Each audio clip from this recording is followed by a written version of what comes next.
In this short class we're going to look at problem identification and solution.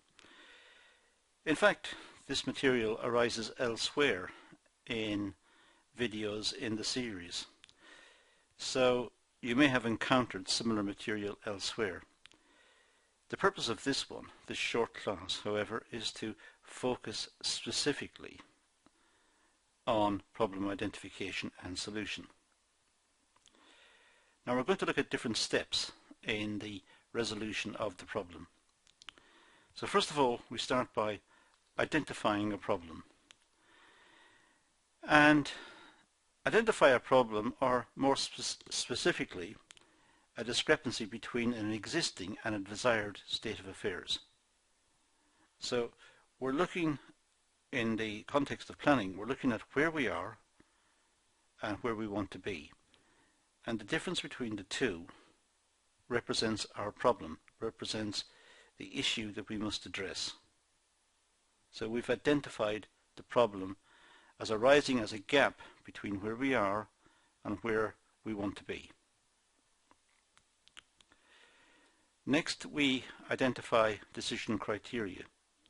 This is very important in resolving the problem. The decision maker needs criteria that will guide his or her decision. Putting it simply, we need to know what is good and what is bad as a solution here. We need to know how to achieve the outcome, the desired state of affairs, and we need to be able to judge between alternatives. So we need some sort of decision criteria. How do we measure the decision? How do we judge whether the decision is good or bad?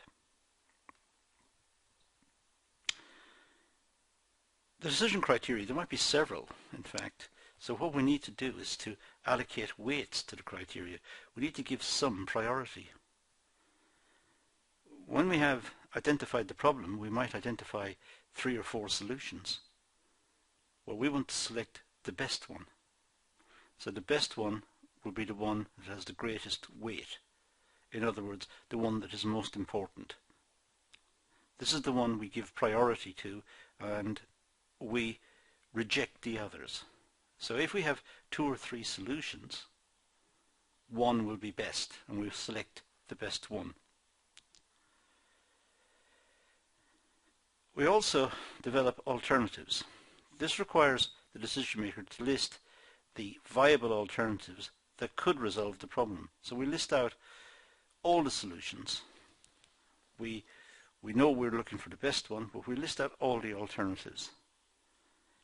It's a wise practice, because if the one that's selected for unforeseen reasons fails, we want a fallback position. We want a plan B. We need to be able to solve the problem in a different direction, to solve it from other resources or by other means. So we have developed alternatives. And then we analyze all the alternatives. We analyze them to see what their requirements are and how effective they are as possible solutions. Next, we choose between the alternatives, and we use our decision criteria to help us select here. And not only do we identify the various possible solutions, as I said earlier, but we select the one which is best, the one which has the most weight. And then we implement the alternative. Having selected between the alternatives, it's necessary to implement the decision. This involves conveying the decision to those affected by it and getting their commitment to it. So, having selected the alternative, implement it, and that means communicating it to the various parts of the business to ensure that the business clearly understands the route that the business is going to take to resolve the problem. If the alternative is not implemented, then of course the whole exercise has been futile. The whole exercise has been a waste of time. The whole idea was to find a solution to the problem and implement it. So if there's no effort to implement, the whole exercise has been a waste of time. And it's also necessary to ensure that there's understanding amongst the staff that this alternative will lead to whatever the desired state is. Whatever the objective was, the objective may have been a higher rate of growth next year for the business, but whatever it is, this will lead to it. So that must be clearly communicated. So there is commitment to the selected course of action.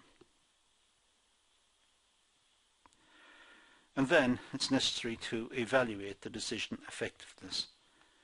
It's always necessary to go back later and try to measure how effective the solution was. Was it the best one after all, or were there unforeseen problems that have arisen and which detract from it as a solution? So go back and look at how well the solution works.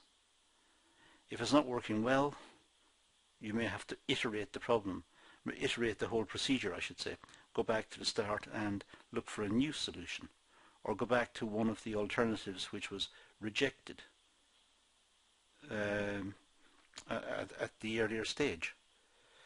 But if it's not working, it clearly needs to be reviewed and alternatives again must be found. If it is working effectively, then there's no problem. Continue with the course of treatment, as doctors might say. So that's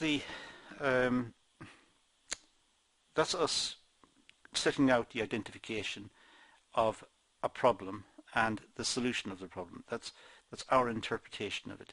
And the literature seems to be filled with this type of material and this type of structure. So there seems to be consensus on the way problems are approached in business.